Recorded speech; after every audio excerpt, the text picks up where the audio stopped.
Welcome back to Secret Speaks. How has your day been?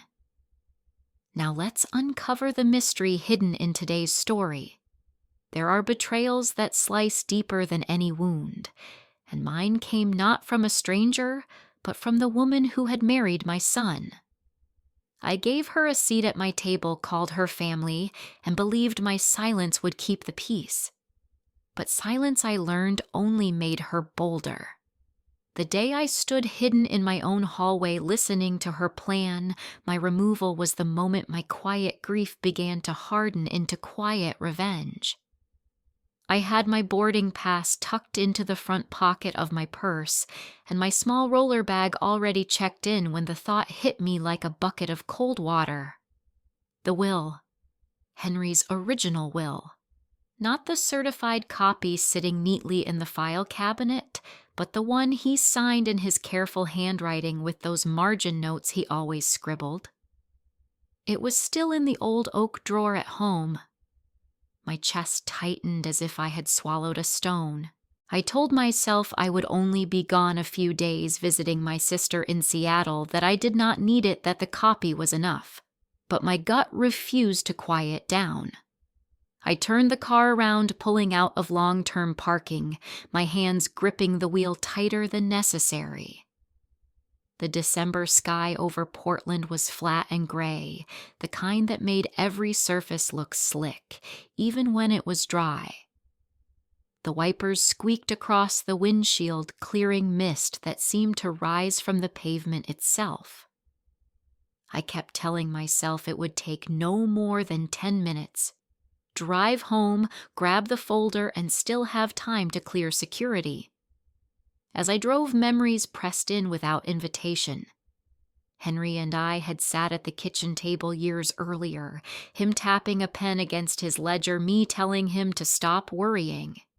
He had insisted on keeping the original will locked away. Copies were fine for routine matters, he said, but when it came to family paper, could be twisted and altered. Originals mattered. He was right as always. When I pulled into my driveway, the cedar siding of the house was damp with mist. The garage door was dusted with leaves the wind had pushed into small piles. Everything looked just as I had left it that morning, but as I turned the key in the lock, I felt a heaviness in the air, like the house had been holding its breath in my absence. Even the porch light set on a timer flickered faintly, as if unsure it should shine. I stepped inside and paused, keys still in my hand. The faint smell of cedar cleaner lingered in the entryway. For a moment I thought the silence was complete. Then I heard her voice. Vanessa, my daughter-in-law. It came from the living room, low but steady, that practice tone she used when she wanted to sound professional. I froze, every muscle stiff. She was on the phone. At first I thought maybe she was chatting with a friend, but then I caught the name.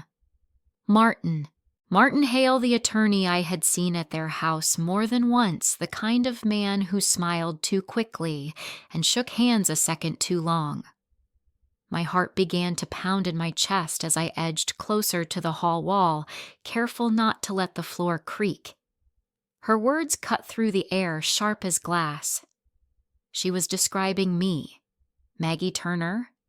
She said I was slipping, that I forgot dates, that I left bills unpaid, that I repeated myself.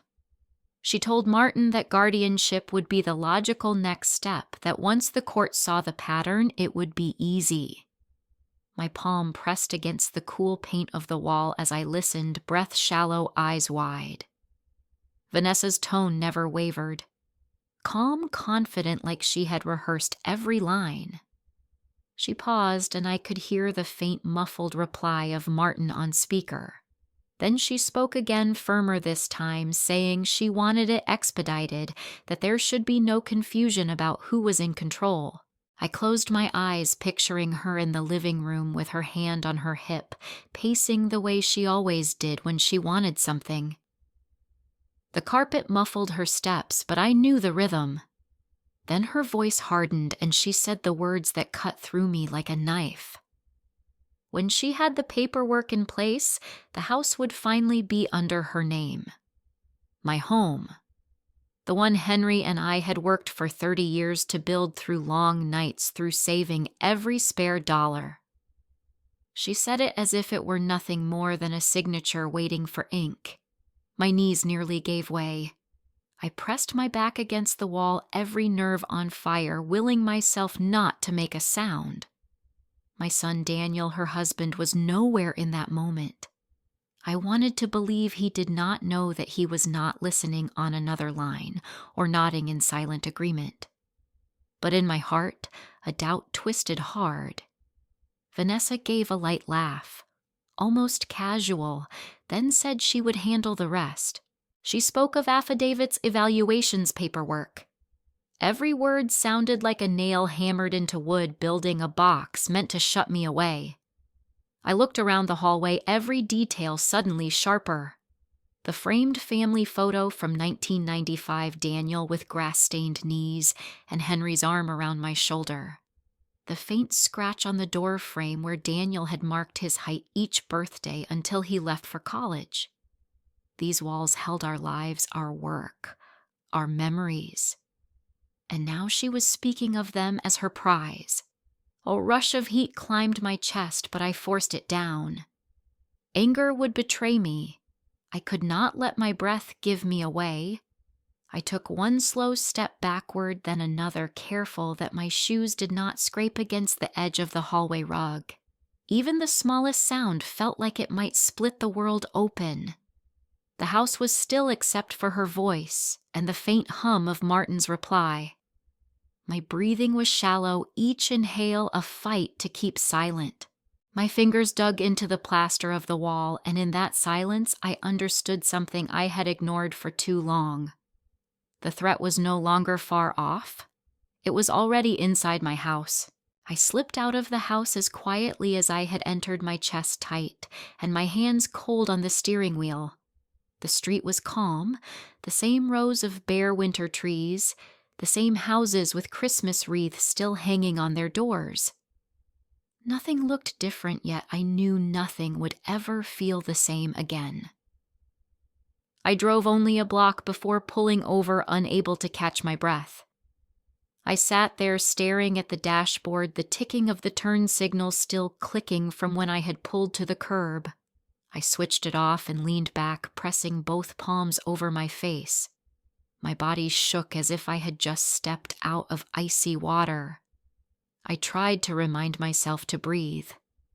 The betrayal I had just heard was like a bruise spreading beneath the skin, invisible to others, but throbbing in every corner of me. Images of Daniel filled my mind.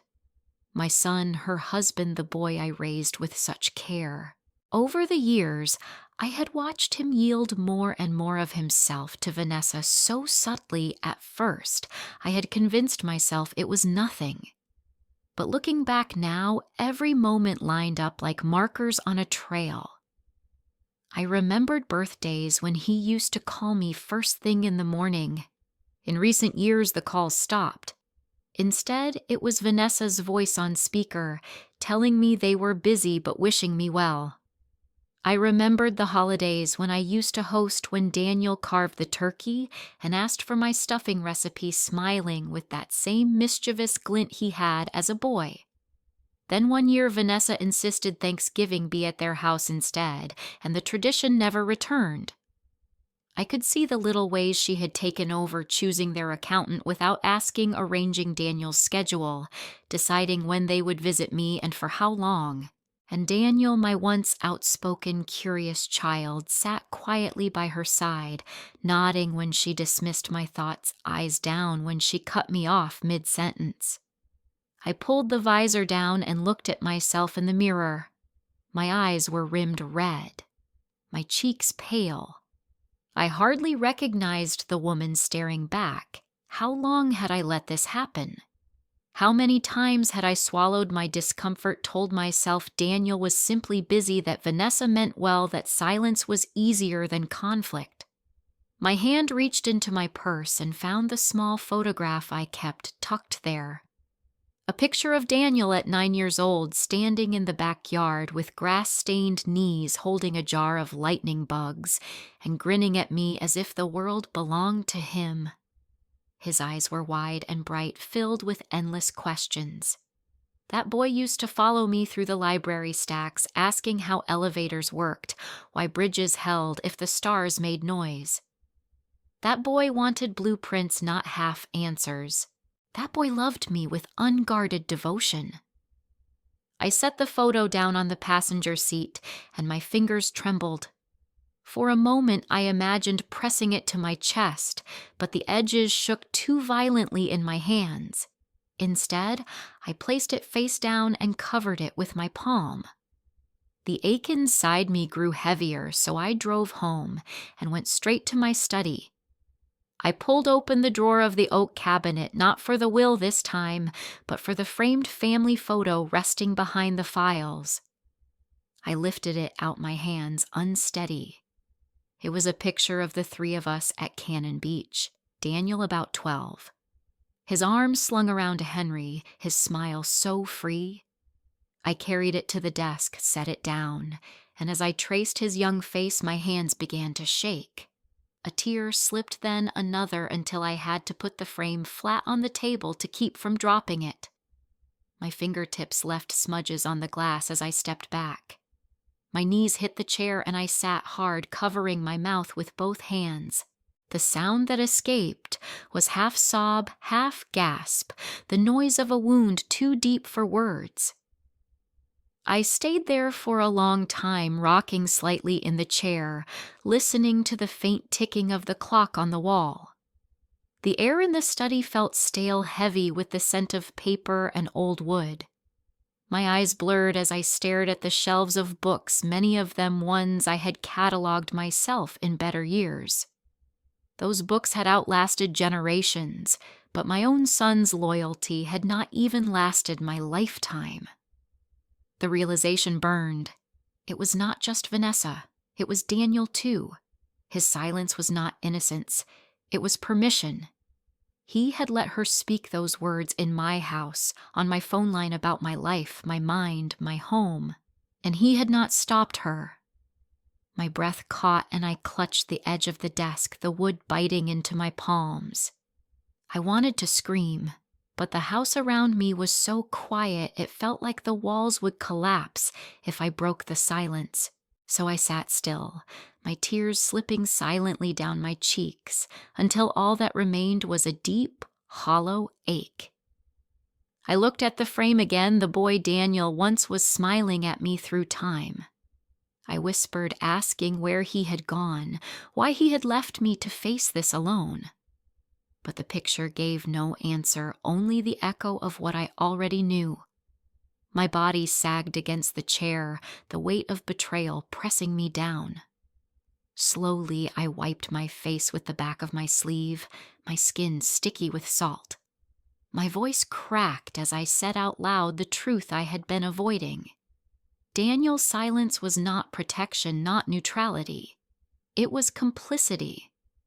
The words hung in the air of the empty study, final and merciless. The next morning I woke with my body heavy as if sleep had done nothing but press the grief deeper into my bones. The house was quiet, too quiet, and the echo of Vanessa's voice still rang in my ears. I made coffee but barely touched it, the bitterness only deepening the hollow in my chest. By mid-morning, I knew I could not sit inside these walls any longer. I needed something solid, something Henry had left behind. I drove into Portland, the streets wet with overnight rain traffic humming steady around me.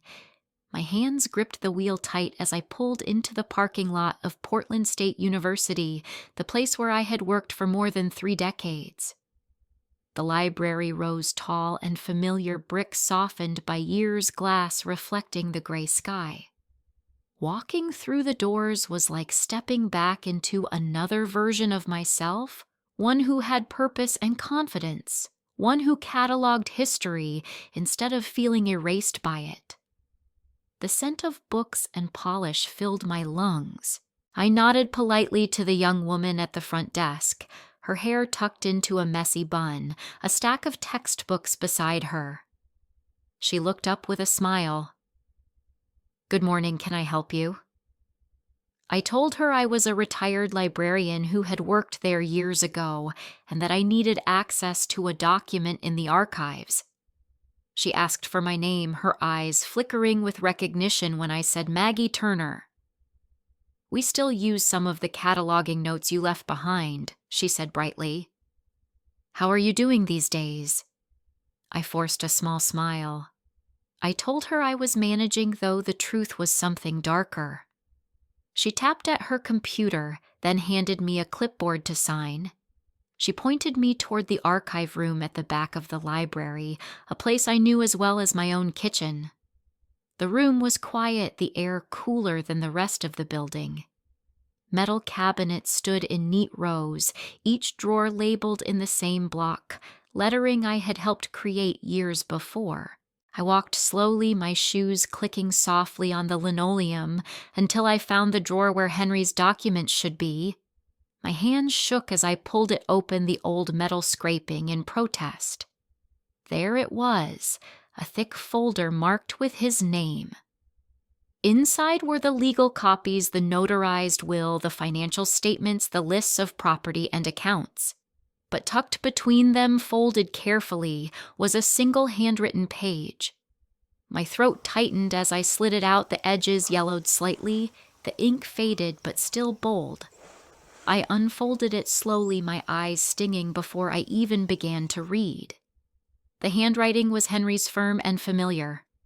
The date at the top read June 2012. The words began simply addressed to me. "If the day comes when our daughter-in-law makes you doubt yourself, trust your instinct. You have always seen more clearly than you believe. Do not let anyone convince you otherwise." I pressed the page to my chest, the weight of his foresight pressing harder than I could bear. It was as if he had known even then what might come. My knees trembled and I sank into a chair, clutching the paper as though his hand still held mine. For a moment I could almost hear his voice, low and steady, whispering beside me, reminding me I was not weak, reminding me to fight. The young woman from the desk stepped into the doorway, her voice gentle. "Do you need any help finding something?" I blinked quickly, hiding the letter between the folders. "No, thank you," I said, forcing steadiness into my tone. "Just revisiting some old work." She smiled again, wished me a good day, and disappeared back down the hall. I let out a long breath. I had been holding my fingers, tightening on the paper until it crinkled. I read the words again, each line burning into me. For years I had ignored the little signs, excused Daniel's silence, brushed aside Vanessa's sharpness. But Henry had seen it. He had trusted me to be stronger than I believed. The clock on the wall ticked faintly, steady and patient, as if urging me forward. I folded the letter carefully and slipped it into my bag. My chest no longer felt hollow. It felt heavy, yes, but with something more than grief. It felt like armor. I rose from the chair, smoothed the edges of the folder, and slid it back into the drawer.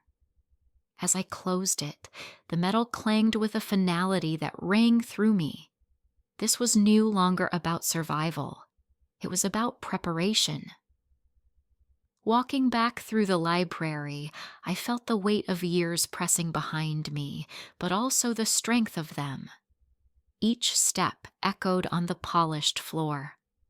The scent of ink and paper filled my lungs again, and for the first time in days I stood a little straighter. When I stepped outside, the clouds were breaking, streaks of pale sunlight pushing through. The air was cold but crisp, carrying the scent of rain and earth. I clutched my bag close to my side, Henry's letter safe within it. For the first time since hearing Vanessa's voice, I felt something different stir in my chest. Not just hurt, not just fear, resolve. I gripped the strap of my bag tighter, hearing Henry's words echo like a whisper against my ear, and I knew then I would not let silence bury me. I would use it. I would prepare. I drove home from the university with Henry's words still ringing in my ears. By the time I pulled into the driveway, the December sky had turned darker heavy with low clouds, but I felt steadier than I had in days. I carried my bag inside, set it carefully on the kitchen counter, and went straight to the drawer in my study, where I kept small devices from my years at the library. It was still there, tucked beneath an old notepad and a half-used roll of stamps, a pocket recorder I used during interviews with visiting historians. It was no larger than my thumb, with a soft click that barely made a sound. I tested it, watched the tiny red light blink, once then disappear. It still worked. I slipped it into the lining of my cardigan and practiced pressing the button without looking down. The click was nearly silent, just a faint mechanical whisper. I stood before the mirror in the hallway, pulled the cardigan close, and told myself I could do this. The following morning came with the sound of tires crunching on gravel. I had not invited her, but Vanessa rarely waited for permission anymore. I placed the recorder into its hiding spot and left the front door unlocked, knowing she would walk in without knocking. I sat at the kitchen table with a crossword puzzle in front of me, my pen uncapped, my robe loose across my shoulders. The house was quiet except for the faint tick of the wall clock. The door opened. Her voice called out bright as she stepped inside. "Maggie, it is me." She moved into the kitchen carrying a paper bag, her heels tapping across the floor. She set the bag down and began pulling out containers. Soup bread, a tin of crackers. Her smile was quick, almost too quick. I looked up slowly, feigning distraction, and let the pen roll from my fingers to the table. She leaned over and kissed my cheek, the scent of her perfume sharp in the air. She commented on the chill in the house, said I must have forgotten the heat again. I nodded vaguely, let my eyes drift to the window as if I were unsure. She unpacked the groceries with the efficiency of someone staging a performance. Her voice softened, asking how I had been sleeping if I had managed to eat breakfast. I answered with half sentences trailing off, changing the subject in the middle. My hands fumbled slightly when I lifted the spoon she set in front of me. She noticed. "Would you like me to warm the soup?" she asked gently. I smiled as if grateful, said yes. She moved to the stove, her movements quick, practiced, but her eyes scanned the room as though cataloging everything. The unopened mail stacked near the counter, the pill bottles by the sink. She asked if I had read the letter from the insurance company. I told her I had not gotten around to it. She offered to go through it for me. I let the silence stretch, then shifted the crossword puzzle as though I had not heard. The soup simmered and she ladled it into bowls, placing one in front of me. I let my hand tremble slightly as I lifted the spoon, spilling a drop onto the table. Her eyes followed the drip, then flicked back to my face. She sat across from me, folded her hands, and studied me for a long moment. Then her voice shifted lowered, as if she were speaking with kindness. "I have been looking at some options," she said. "Places with gardens, with music therapy, with staff trained in memory care. They have good reputations." She smiled faintly. "You would not have to cook anymore." I blinked slowly, let a weak smile touch my lips, then asked what day it was. Her eyes lit with satisfaction. She told me gently, like she was correcting a child. As she spoke, I pressed my hand beneath the edge of the table and clicked the recorder off. Every word had been captured. Her tone, her phrasing, her careful manipulation. I kept my face soft, my posture slouched. She believed she was winning. After lunch, she glanced around the room again, and said she would check back in later in the week. She touched my shoulder lightly before leaving, as though sealing a pact. The door closed behind her, her perfume still lingering. I sat still for a moment, then reached into my cardigan and placed the recorder on the table. My hands did not shake this time. I pressed play for just a few seconds, long enough to hear her voice float back across the kitchen. I pressed stop and saved the file. The name formed in my mind as I typed it into the tiny screen. First visit. Promises of fear. The clock ticked steadily, and outside the wind rattled the last leaves against the siding. I stared at the folder where Henry's letter rested in my bag and felt the two pieces joined together, past and present memory and proof. I slid the recorder into the drawer of my desk, locking it with a small brass key. The house was quiet again, but it was not the silence of defeat. It was the silence of preparation. Mini-climax. I leaned back in the chair, hearing her words echo in my head, and held on to the knowledge that in just a few weeks, she believed she would place me somewhere safe. She had no idea I had already begun. The recorder was still warm in my hand when I slid it back into the drawer. For a long while, I just sat there listening to the faint hum of the refrigerator and the creak of the house settling around me. The evidence was real now, no longer just a fear or suspicion. I had her voice captured, her words spoken without hesitation. I knew I could not carry this alone. I reached for the phone on the counter and scrolled through the faded numbers written in my old address book. Elaine Brooks. It had been years since we last spoke, yet her name still carried the weight of trust. We had worked side by side at the university before she left to finish law school. Later, I had read in the alumni newsletter that she had built a reputation in Portland as one of the sharpest estate attorneys. My fingers trembled as I dialed the buttons soft beneath my touch. She answered on the third ring. Maggie. She said, her voice warm but touched with surprise. It has been too long. I swallowed the words, catching in my throat. Elaine, I said quietly, I need your help. It is personal and it is serious. Her tone shifted instantly, sharpened like steel. Tell me what is happening, I told her. Slowly at first, then with more urgency, I described Vanessa's visit, the performance at my kitchen table, the way she spoke of care homes as though it were kindness. I described the recorder, the words captured the threat hidden inside them. I tried to keep my voice steady, but it broke once, just enough for Elaine to understand. Bring the recording to my office tomorrow morning, she said without hesitation. We will listen together and go from there. The next day, I drove downtown, the December air biting cold as I walked the blocks toward her building. Elaine's office was on the third floor of a narrow brick building near the courthouse. I paused in the lobby, steadying my breath before climbing the stairs. She opened the door herself, dressed in a navy blazer, her hair pinned back, her eyes sharp behind rimmed glasses. But when she saw me, her expression softened. She embraced me quickly, then gestured me toward the table where her laptop sat open. Let me hear it, she said. I pulled the recorder from my bag and pressed play.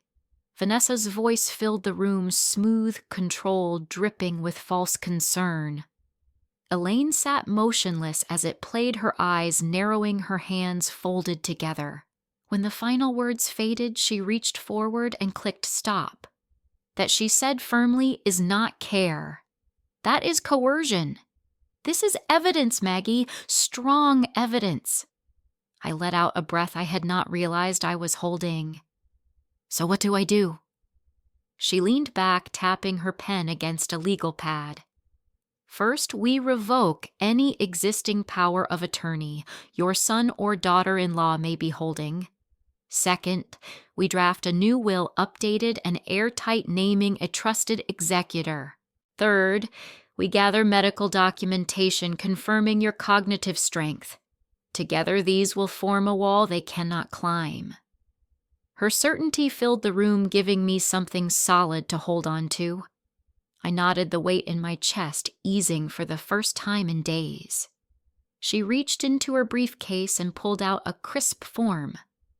Revocation of power of attorney, the heading read in bold type. She slid it across the table toward me along with a pen.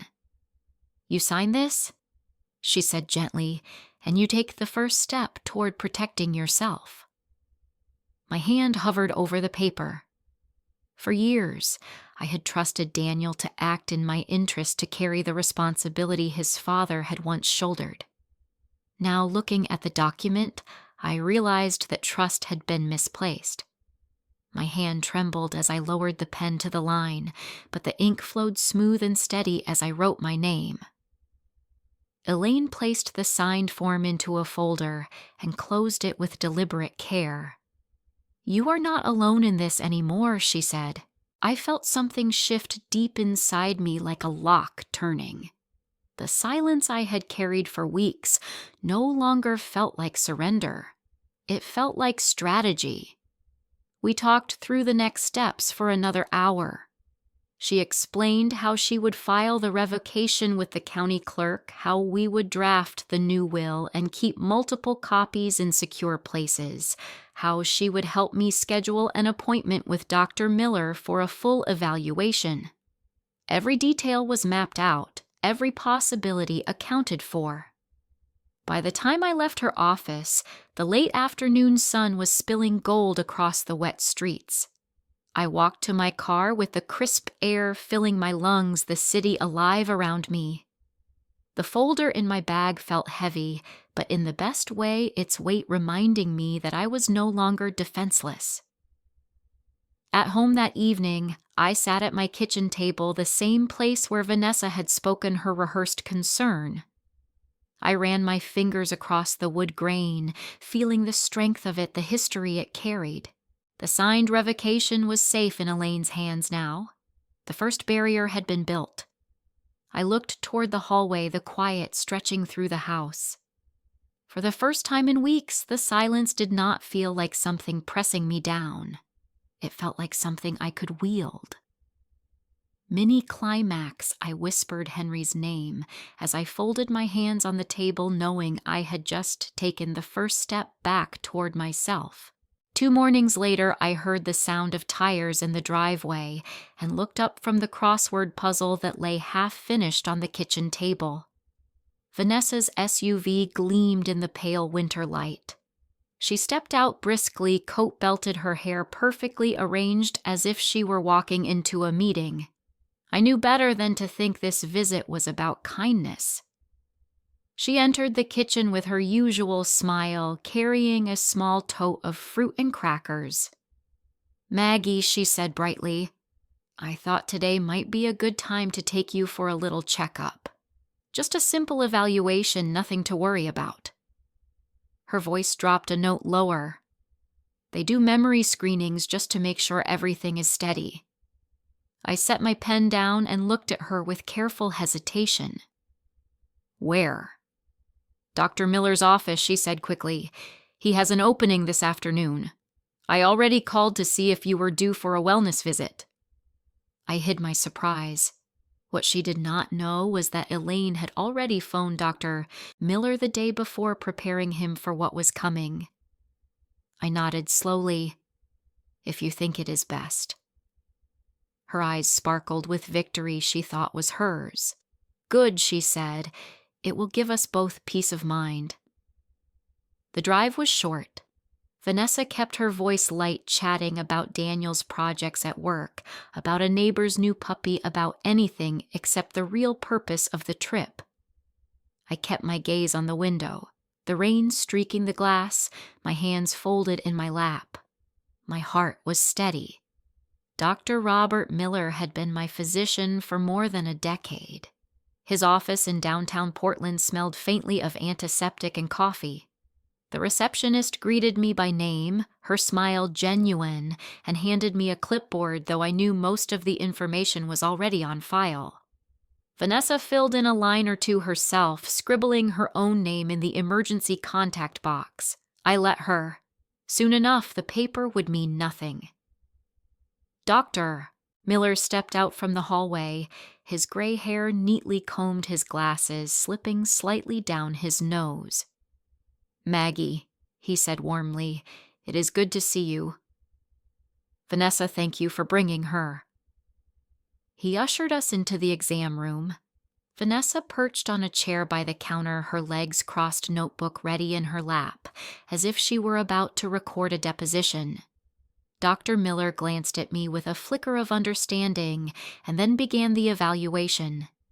He asked me the date, the day of the week, the name of the current president. I answered each without hesitation. He had me recall a short list of words, spell a word backwards, solve a simple math problem. He tapped gently at my knees with the reflex hammer, checked my pupils with his light, had me walk a short line across the room. Vanessa scribbled in her notebook, her eyes flicking to me after each answer, waiting for a stumble. But the stumble never came. When the tests were done, Dr. Miller sat at his desk typing a few notes into the computer. Then he reached for his printer, pulled out a sheet, and signed it with deliberate strokes of his pen. He turned in his chair and handed the document not to Vanessa, but directly into my hands. "Cognitive evaluation patient is sound-oriented with no signs of impairment." Vanessa's pen stopped moving. For a moment her smile froze, a flicker of heat flashing in her eyes.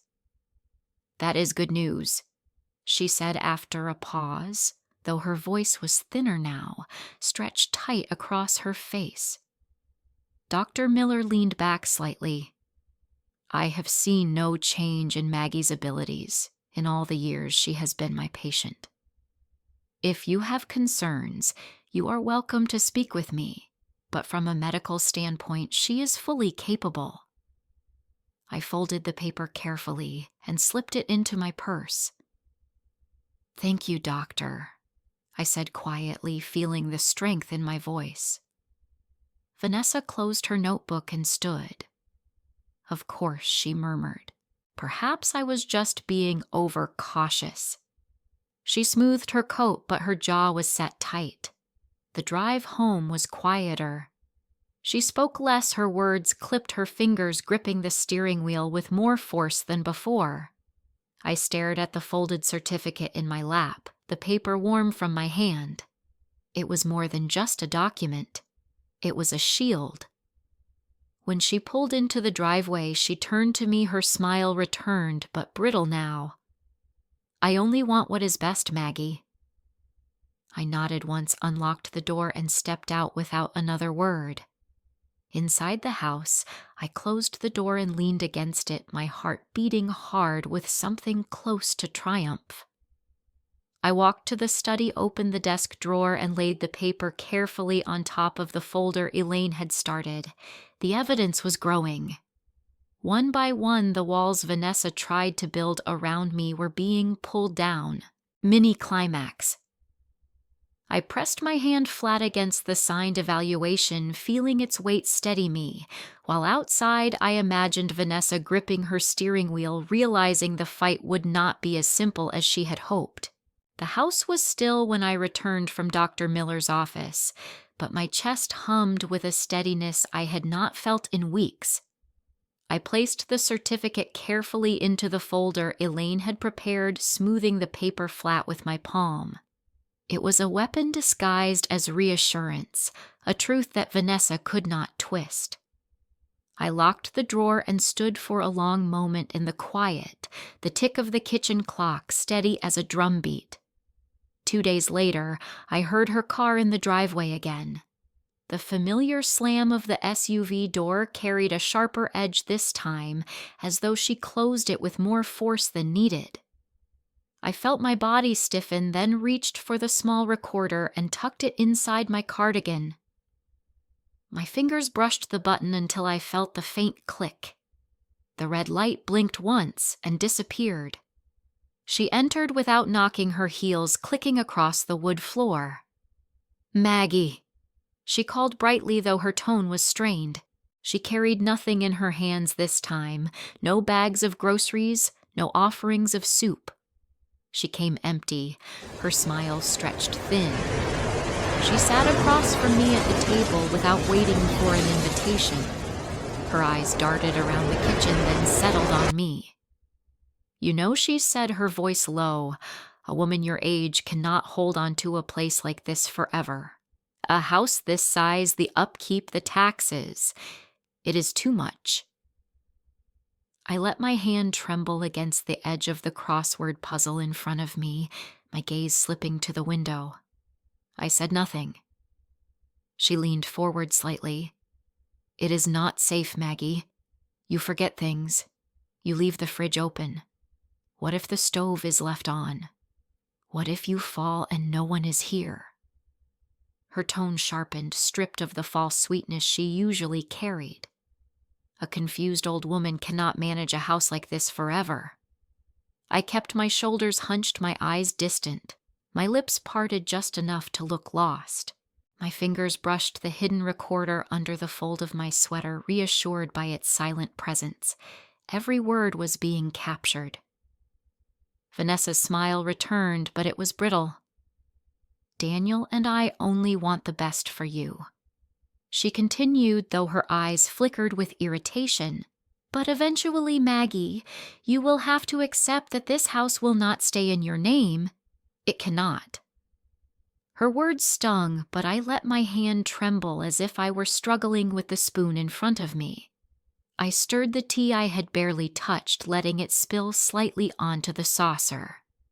She watched closely, her lips curving in quiet satisfaction, believing she was collecting more proof for her case. When I remained silent, she pushed her chair back, standing abruptly. "You are making this harder than it needs to be," she snapped. Her voice rose just enough to betray the crack in her composure. "We are trying to help you, but you cannot keep pretending." I lifted my eyes, then letting them rest on her face for a long moment. Not with anger, not with defiance, but with something quieter. She mistook it for weakness. She always had. After a beat, she smoothed her blouse, her smile sliding back into place like a mask. "I will check in again soon," she said, her tone clipped. She turned and walked out the door, closing harder than before. The silence in her wake was thick. I sat for a long time, the tea cooling in front of me, the crossword puzzle ink smudged beneath my hand. Then slowly, I reached inside my cardigan and pulled out the recorder. My thumb pressed the button, and the small screen flickered. The file was there, secure, every word preserved. I named the recording carefully. Threats about the house, accusations of confusion. Then I set it gently into the desk drawer beside the medical certificate and the revocation Elaine had filed. The folder was growing heavier, the weight of truth stacking piece by piece. I leaned back in the chair, my breath steady, my hands calm. For weeks, my silence had felt like suffocation. Now, as I pressed the recorder lid shut, I realized it had become something else entirely. It was no longer weakness. It was strategy. It was evidence. Mini climax. My finger hovered for a moment on the save button before pressing it firmly, and in that click, I felt the quiet shift inside me. My silence had become my weapon. The morning after Vanessa's visit, the neighborhood was quiet, the air damp with the smell of rain. I was trimming the last of the dead stems from the rose bushes when I heard a soft call from across the street. Linda Harris waved her scarf, pulled close against the wind, a small paper bag tucked under her arm. She had lived 2 houses down since Henry and I first moved here. I had always thought of her as steady, the kind of neighbor who remembered birthdays and left zucchini on your porch in the summer. She walked up the drive and pressed the bag into my hands. "Banana bread," she said with a small smile. Thought you might like something warm." I invited her inside and we settled at the kitchen table. The house still smelled faintly of tea from the day before. She sat quietly for a moment, her fingers tapping against her mug. Then she leaned forward with a frown. "Maggie." She began carefully, "I need to tell you something. Yesterday afternoon, Vanessa came by my house." My breath caught. I set the bag down and clasped my hands in my lap. Linda's voice stayed steady, but her eyes were troubled. She said Vanessa asked her to sign a statement. Something about how I had become forgetful, how I sometimes repeated myself, how I left lights on. A paper that would serve as proof if anyone ever questioned my competence. I felt the blood drain from my face. "Did you sign it?"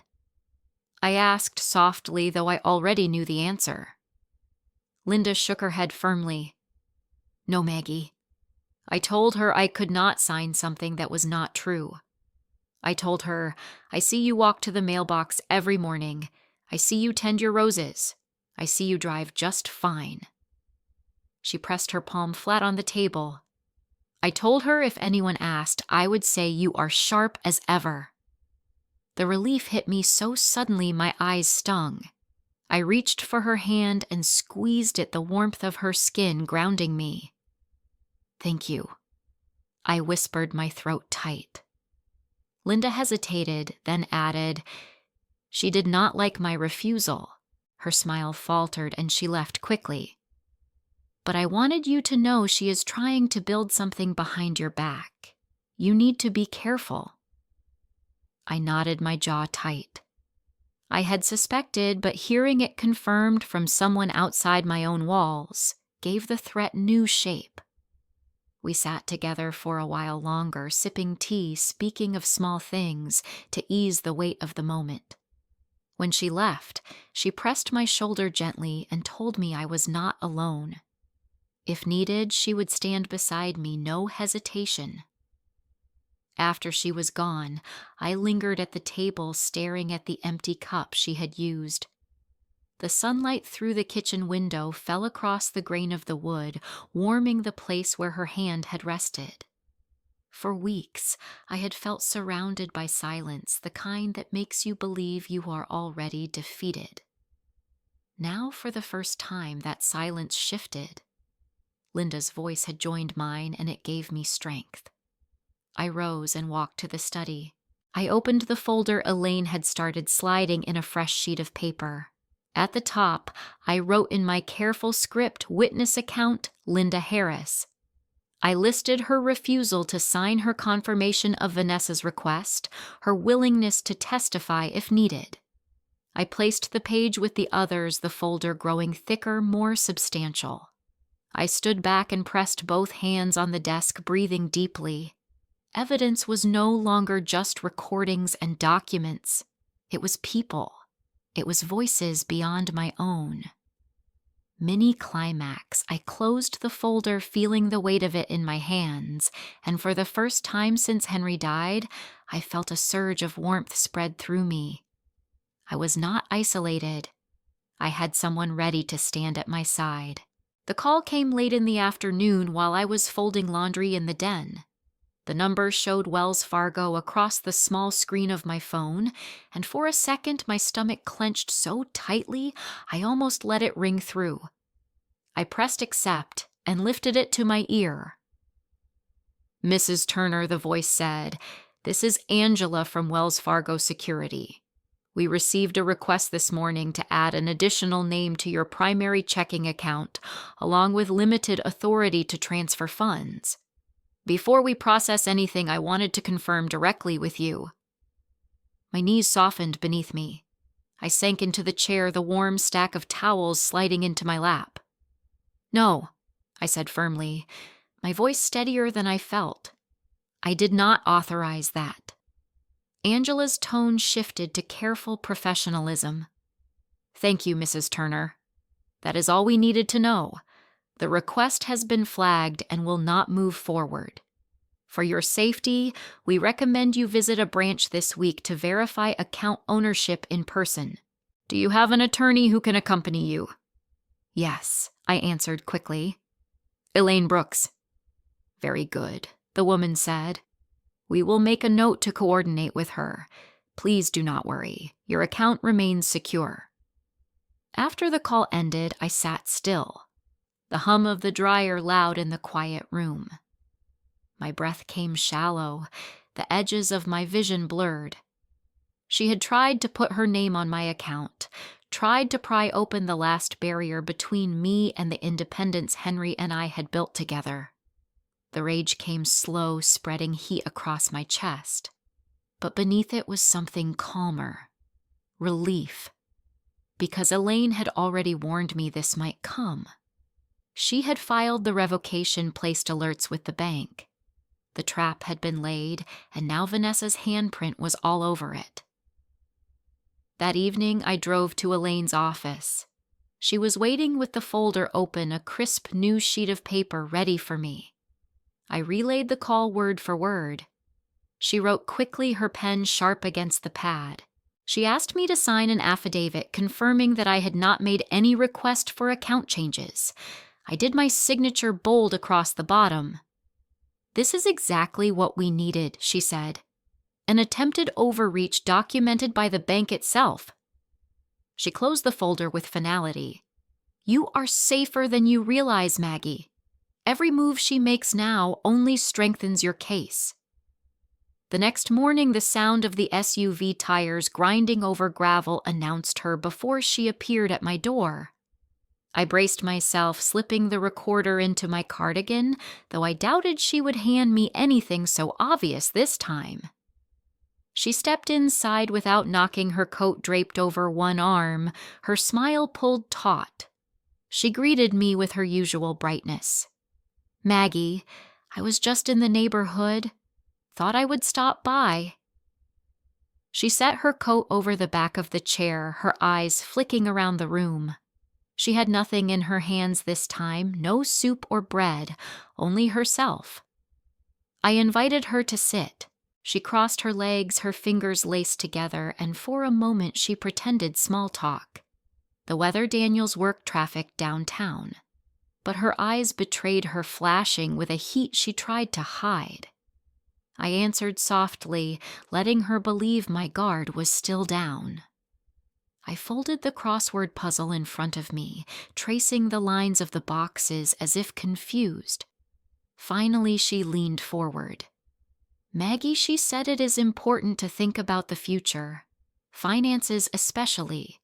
Large houses, large accounts, they can be overwhelming. Sometimes it is best to let someone else help manage them.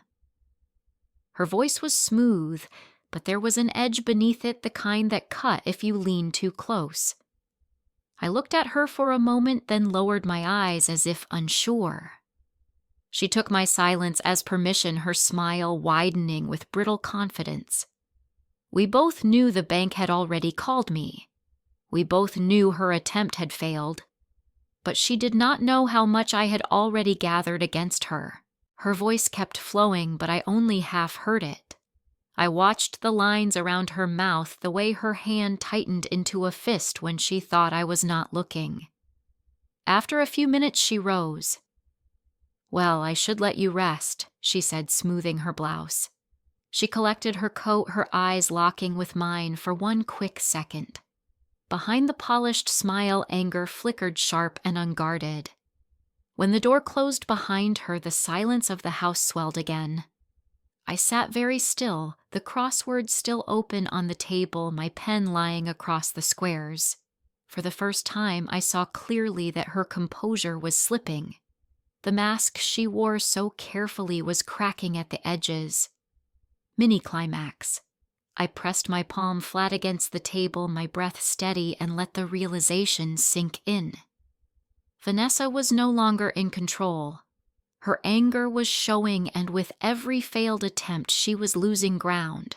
The morning after Vanessa's visit, I drove back to Elaine's office with the bank affidavit tucked into my bag. She met me at the door, her expression composed, but her eyes bright with focus. Behind her, a younger woman was setting up a laptop on the conference table.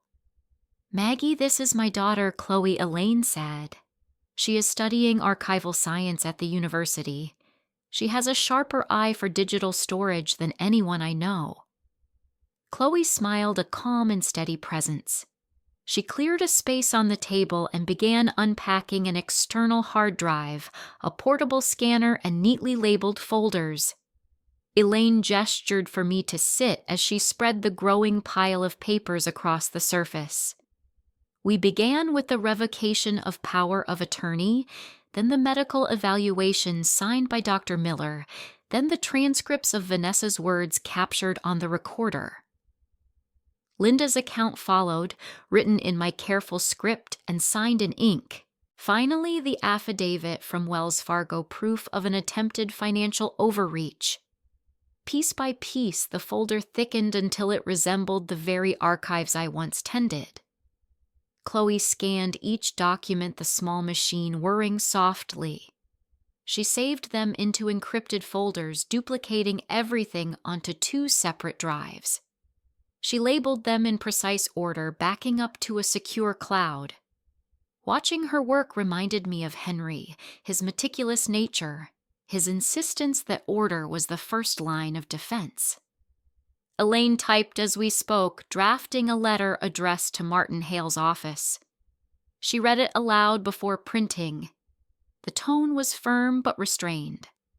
Attached, please find documentation confirming the continued capacity of Mrs. Maggie Turner revocation of any previous powers of attorney and evidence of undue influence and coercion. Any further attempt to alter her estate or guardianship will be considered elder abuse and reported to the appropriate authorities. She signed it with a sharp flourish and placed it into an envelope along with duplicates of the most critical documents. Chloe sealed it and marked it for courier delivery. Elaine looked at me across the table. "This is not aggression, Maggie," she said quietly. "This is a shield." I nodded, my throat tight with gratitude. I thought of Vanessa's smile cracking in my kitchen, the fury in her eyes. For the first time, I felt I had something stronger than silence. I had truth. I had allies. I had order. The following afternoon, the phone rang. I almost let it go to voicemail, but the caller ID displayed Martin Hale. My stomach knotted as I picked it up. His voice was measured, polite, but with an undertone of strain. "Mrs. Turner, this is Martin Hale. I received the packet from Ms. Brooks. I have reviewed the materials thoroughly." There was a pause, the kind that carries more weight than words. He cleared his throat. "Given the documentation provided and in light of potential legal complications, I will no longer be representing your daughter-in-law in this matter." I closed my eyes, listening to the steady beat of my own heart. He continued more quietly. "Many years ago, your husband Henry assisted me in a personal matter. Few others would have stepped forward then. I have not forgotten that." The silence stretched between us. At last he said, "I trust you understand." "I wish you well, Mrs. Turner." The line clicked off. I sat there with the receiver in my hand, the room pressing close around me. The mention of Henry felt like a door opening in the past, his influence still reaching into the present, protecting me in ways I could never have predicted. I placed the phone gently on the counter and walked to the study. The folder lay waiting on the desk, the papers inside no longer just defense, but victory stacked one on top of the other. My hand lingered on the cover. Mini-climax. I whispered Henry's name, the sound steady in the quiet room, and felt the strength of his foresight, of Elaine's precision, of Chloe's careful hands. The balance had shifted. Vanessa had lost her anchor, and I had gained mine. The following week, the air outside turned sharp with frost, the kind that made the lawn glitter pale silver at dawn. I sat at the kitchen table with a teapot between my hands, the steam rising in gentle curls. The folder of documents lay ready on the counter, each page stacked in deliberate order. I had not called Vanessa, but I knew she would come. She had too much pride to stay away after Martin Hale's retreat. I heard the sound of her SUV in the driveway just after noon, the slam of the door, the firm click of her heels on the path. She did not knock. The front door swung open, and she appeared in the hallway, her smile painted on her coat hanging from her shoulders. "Maggie," she said brightly, as though everything were unchanged. "I thought I would drop by to see how you were doing." I gestured toward the chair opposite me. "Sit. Have some tea." She hesitated for a fraction of a second, then moved forward, placing her coat carefully over the back of the chair. She sat with her hands folded neatly in her lap, her eyes scanning the table. I poured tea into 2 cups, the quiet sound of liquid filling the space between us. I slid one toward her and set the pot aside. I let the silence stretch. She broke it first. "Maggie, I worry about you. This house, this responsibility, it must be a burden. Daniel and I only want what is best." I reached to the counter and pulled the folder close. Without a word, I opened it and laid the first document on the table between us. Dr. Miller's evaluation, signed and dated, declaring me sound of mind. Her eyes flicked to the page, then back to me. Her smile tightened. Next, I placed the revocation of power of attorney stamped by the county clerk. The ink still bowled across the page. Her fingers twitched just once where they rested on her lap. I laid down the updated will, notarized, its language clear and unambiguous. I slid it across the wood grain so it touched the edge of her teacup. Then, with deliberate calm, I set the small recorder beside the papers. I pressed play. Her voice filled the room, smooth at first, then sharp, describing me as confused, incompetent, ready for care. The words hung in the air like smoke. I pressed stop. The silence after was louder than her voice had been. I looked at her directly. Not all silence is weakness. For me, silence has been preparation. Her mouth opened, then closed. Her jaw shifted as though searching for words, but none came. The mask slipped from her face, leaving her eyes raw and unguarded. She reached for her coat, but her hands faltered. I sat still, steady, the documents spread like cards in a game she had already lost. She rose abruptly, the chair scraping against the floor, and gathered her coat. For a moment she stood in the doorway, her face pale beneath her careful makeup. Then she turned and walked out, the sound of her heels sharp and uneven on the porch. The engine started rev too hard and faded down the street. I remained at the table, the papers before me, the recorder quiet. My breath came slow and even. For the first time since Henry died, I felt the house settle not with dread, but with peace. The silence no longer pressed against me. It surrounded me like a wall of my own making.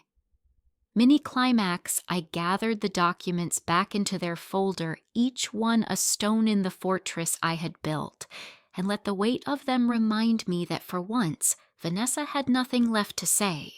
The days that followed her departure were quiet, but not the kind of silence that suffocated. It was a calm, restorative quiet, the kind that allowed me to breathe without fear of footsteps behind the door or whispered conversations meant to erase me. The house felt different, lighter somehow, though its walls still held the same pictures, the same books, the same memories. Elaine stopped by often to check in, but it was Chloe who brought a new rhythm into my home. She arrived one Saturday with 2 duffel bags and a box of equipment. "I hope you do not mind," she said softly, "but I thought it might be easier if I stayed here for a while to help with the files." I felt a lump rise in my throat at the sight of her, so young and steady, her energy quiet but full. I showed her to the guest room where she unpacked quickly, lining her textbooks on the nightstand and setting up her laptop on the small desk. That evening, the sound of her typing drifted through the hallway, a soft percussion that reminded me of Henry's old typewriter. The following days filled with movement. Chloe scanned every document, labeling folders with precision. She digitized not only the legal papers, but also Henry's notes, my journals. Even old photographs she insisted should be preserved. She taught me how to upload them to encrypted storage, her hands guiding mine across the keyboard. I had never thought of myself as someone who could master technology, yet her patience made it possible. The house changed in subtle ways. Laughter returned, carried by Chloe's easy humor, by the stories she told about her classes and her friends. She brewed tea in the evenings, humming softly while she waited for the kettle to sing. She took out the trash without being asked, dusted shelves, and left her notebook stacked neatly on the coffee table. For the first time in years, the rooms echoed not with emptiness, but with life. Daniel came by once during those weeks. He stood on the porch with his hands shoved into his pockets, his eyes lowered. When he stepped inside, Chloe greeted him politely, but he barely answered. He sat in the living room, his gaze moving across the walls, the floor, anywhere but my face. We spoke little. He asked about my health, his voice flat, and I answered with calm assurance. The silence stretched until he stood, muttered something about work, and left. I watched him walk down the path, his shoulders hunched, and felt no anger anymore. Only a deep, tired sadness. His silence had spoken louder than any words he might have given. That was his burden to carry now, not mine. Vanessa never came again. Her absence spread like sunlight through an open window, and with each day that passed, I felt the shadow she had cast fade further. The phone never rang with her number. The driveway stayed clear of her SUV. What once had been intrusion turned into freedom. One evening I sat at my desk, the same desk where I had once felt my world collapse. The folder of evidence now rested complete, every page scanned and stored, every recording labeled. Chloe had left a flash drive beside it, neatly tagged with my name. I opened my journal, the leather cover worn smooth beneath my hand, and began to write. I wrote about the weight of silence, about the way it had shifted from something heavy to something sharp, about the strength I had found in waiting and gathering, in choosing when to speak. I wrote about Linda's kindness, Elaine's sharp mind, Chloe's steady presence. I wrote about Henry's foresight, his words reaching me across the years. When I finished, I set down the pen and read the final line aloud into the quiet room. The house is no longer silent, and neither am I. I closed the journal and slid it into the drawer beside Henry's letter. The dogwood tree outside swayed gently in the night breeze, its bare branches tapping lightly against the window. I stood and walked through the hallway, touching the pictures as I passed, pausing by the family photo where Daniel was still a boy with sand on his knees and a smile unshadowed by silence. The kettle whistled in the kitchen. Chloe called that the tea was ready, her voice warm, filling the house like a song. I joined her at the table, the steam rising between us, and let the comfort settle over me.